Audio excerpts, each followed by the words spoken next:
السادة الحضور السلام عليكم. أنا شرايشي وده برنامج هيا بينا نلعب مع العصفور. هيا بينا.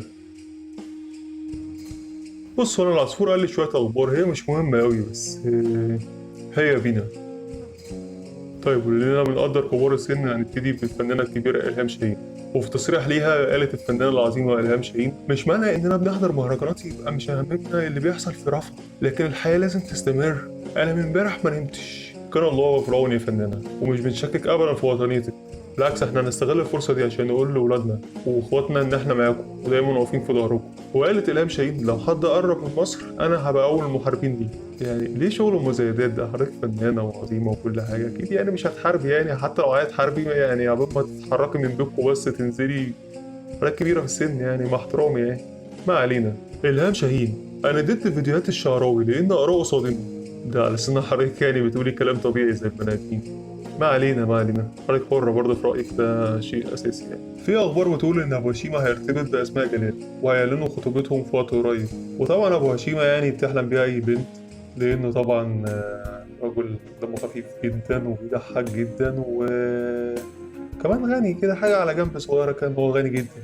سأل العودة عن تعاونه مع الفنانة ياسمين عبد العزيز رغم الانفصال اللي احنا قعدنا فيه صداع سنتين، قصدي الانفصال اللي احنا كلنا شفناه يعني. رد وقال: طبعا ممكن يجمعنا فيلم وانا اتشرف بده، بس ما حددش بقى يتشرف بالفيلم ولا بياسمين. الخبر اللي بعده: رضوى شربيني: التعامل مع الرجالة بيحتاج اكون شخص قوي وقدها، وبفكر بتفكيرهم، مش بخشن بس لازم اجمد، والشغل والفلوس بيجمدوا القلب. وتقريبا كانت هتزود وتقول صاحبي قرشي وعم دراعي.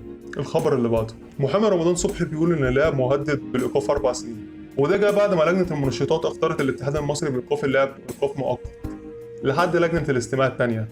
يا ترى هيوقفوا رمضان صبحي؟ يعني مش عارف. انا حزين، بس القناع ما بيبينش انا حزين او فرحان. الصراحه حزين جدا يعني، خصوصا رمضان صبحي بقى والصداع بتاعه يعني. حزين حزين حزين بجد يعني. خصوصا انا ما بحبش الكوره يعني، فحزين جدا. وفي نفس السياق انا في خبر تاني حزين جدا جدا جدا، ان شيكابالا اخيرا هيعتزل.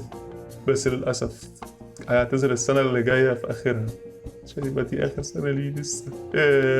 حبيبي يا شيكابالا، بحبك.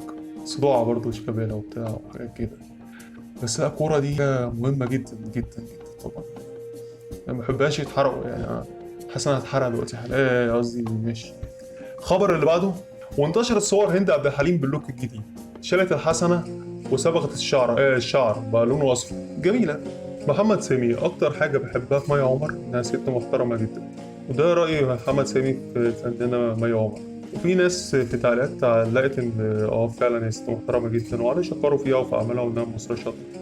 وفي ناس كانت للاسف ناس وحشه جدا، كانت تعليقاتها بايخه.